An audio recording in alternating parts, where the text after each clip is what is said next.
नमस्कार मित्रांनो, माझं यूट्यूब चॅनल किसान पॉवरमध्ये तुमचं स्वागत आहे। आज मी आलोय आणखी नव्या पिकाकडे व शेवंती, पिवळी शेवंती आहे आणि शेतामध्ये थोडीफार घरी खासाठी वालाच्या शेंगा आणि भेंडी पण लावलेली आहे आणि थोडे 1-2 तास मिरचीचे पण लावले। जाणून घेऊया शेतकरी मित्रांकडून हे पिवळ्या शेवंतीचं। नमस्कार सर। नमस्कार सर, तुमचा परिचय देऊन हे जे तुम्ही आता शेवंती लावली आहे पासून तर तोडणीपर्यंत पूर्ण माहिती द्या थोडक्यामध्ये। हे आहे पिवळी शेवंती। याची लागवड जून महिन्यात करावी लागते आणि हे 2x2 साऱ्यावर लावली जाते किंवा 2.5च्या साऱ्यावर लावली जाते। हे जून महिन्यात लागवड केली जाते आणि हे 12व्या महिन्यापासून चालू होतात। आणि आता हे सध्या याच्यावर फवारणी किंवा डवरणी चालू आहे। मग बाजारभावामध्ये काय रेट असतो याचा? असतो तर बाजारात भाव याचा 20-30 रुपयापासून तर 80-90-100 रुपयापर्यंत भाव जाते। तुम्ही जून महिन्यामध्ये याची लागवड केली तर हे जे शीट आहे आपल्या पिवळ्या शेवंतीचं, तर याची लागवड जून महिन्यातच केली जाते का? हो, याची लागवड जून महिन्यात केली जाते।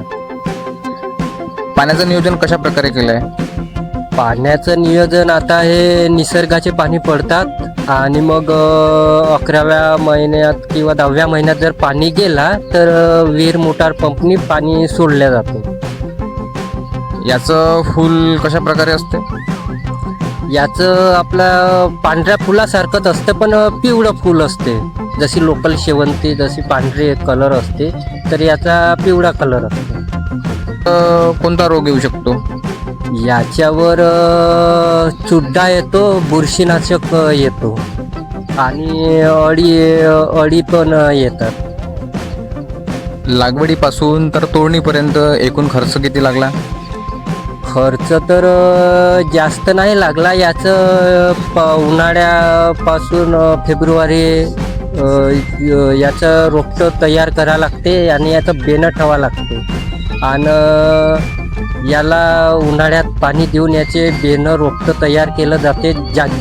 जाग्यावरच रोपटं तयार केलं जाते आणि पाणी पडते तेव्हा लागवड केली जाते। त्या डिपामधून 1-2 काळी उकळून लावली जाते।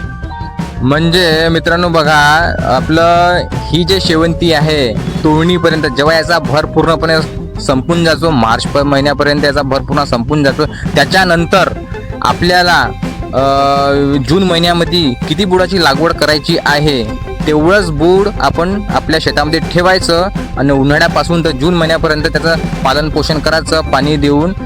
आणि तेच मग नंतर जून महिन्यामध्ये लागवड जर करायची झाली तर तेच तयार केलेलं आहे तेच आपण उपडून त्याच्यामध्ये बुडं काढून एक रोपटं काढायचं आणि त्याची जून ते जुलै महिन्यामध्ये लागवड करायची। म्हणजे हे जे आहे रोपटं तुम्हाला नर्सरीमधून घ्यायची गरज नाही। एकदा जर तुम्ही आपल्या शेतामध्ये लावलं तर नेहमीकरिता तुमच्या शेतामध्येच अवेलेबल राहील किंवा तुम्ही दुसऱ्याला पण हे बूड देऊ शकता। तर चांगलं आहे, नर्सरीतून घ्यायची काही गरज नाही आहे।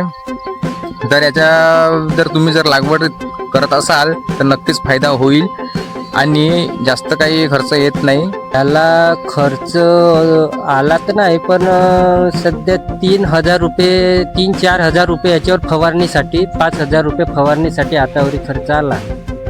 बघा मित्रांनो, फक्त आपल्याला फवारणीकरिता खर्च येतो, नंतर मग जेव्हा तोडणीला येते मग तेव्हा आपल्याला इन्कम चालू होऊन जाईल। म्हणजे कमी खर्चामध्ये जास्त इन्कम असं। तर बघा मित्रांनो, 2000 बूड लावलेला आहे कमी जागेमध्ये जास्त जागा पण लागत नाही आहे आणि हे पिवळे शेवंतीचं हे आहे शीट आहे। तुम्ही आपल्या शेतामध्येच तयार करू शकता। तर जर तुम्हाला लावायची असेल तर तुम्ही लावू शकता। तर व्हिडिओ जर आवडला असेल तर आपल्या व्हिडिओला लाईक करा आणि सबस्क्राईब करा। धन्यवाद।